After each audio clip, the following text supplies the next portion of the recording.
Thanks very much, Coatsy. And Ricky, we were talking before we got on, and it's always nice to get off to a great start.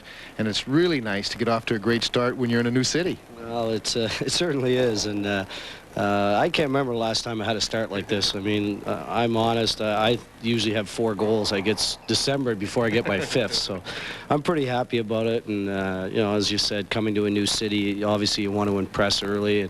And it's great to have this good of a start. The team gave up a number of goals in their first 2 starts, but tonight it seemed like you played a much better brand of defense, and you had to against a Flyer Hockey Club. Well, definitely. I mean, we just made mistakes in the first 2 games. And, in fact, of the 13 goals, I would have to say that probably around 11 of them were just they capitalized on mistakes. And most of the goals were scored all in the slot area against us. So tonight we wanted to plug that area up and keep the shots to the outside. And I think we did a great job doing that. The 2 goals tonight. Now, the first one, it was a classic Rick Vaive shot. You dug the puck out and just ripped it home into the top corner.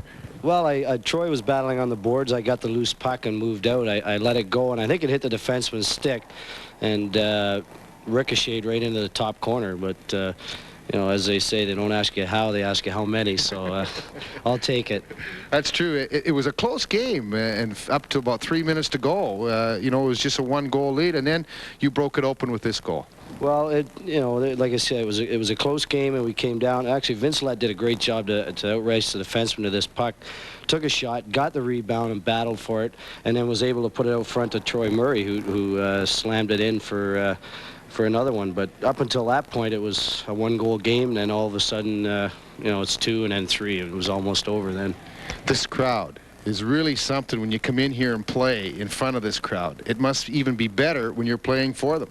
It's incredible. I always remember coming in here to play against them, but I mean, when you're on the other side, it's great. You can't explain it because, I mean, you can't even hear yourself thinking there. It's just super. You know, it's funny because when you tell guys that come into the league for the first time, you always say, wait till you get to Chicago, because this noise will just intimidate you. And plus that siren when they score, it just almost puts you on the roof. You know, you have to be a cat to hang on up there. Yeah, well, it's when you're first guy in the league, when you're first in the league, it really does scare you. But and of course, I remember the first time I had already played 5 or 6 years, and then first time that horn went off, it just died. But it's a great feeling when you're on the home team and the fans and the horn goes and everything. It's just great.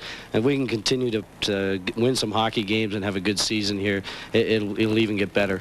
Seems you're much more relaxed here in Chicago than I've ever seen you in Toronto. And even there's always pressure on you to score goals, and especially after you get traded, but you're much more relaxed now. I'm just having fun. I'm really happy about the trade, and things just weren't going well in Toronto. And, of course, there's always been a lot of pressure on me there, and I think I've always had my differences there with a few people in management and so on. And I'm just having fun again, and I don't think I'm really counted on to score all the goals here like I was in Toronto for quite some time. And it's fun. I'm just having a great time. Well, great start. Rick, thanks for being our guest. Thanks very much. Rick Vaive, our star of the game, and we'll be back.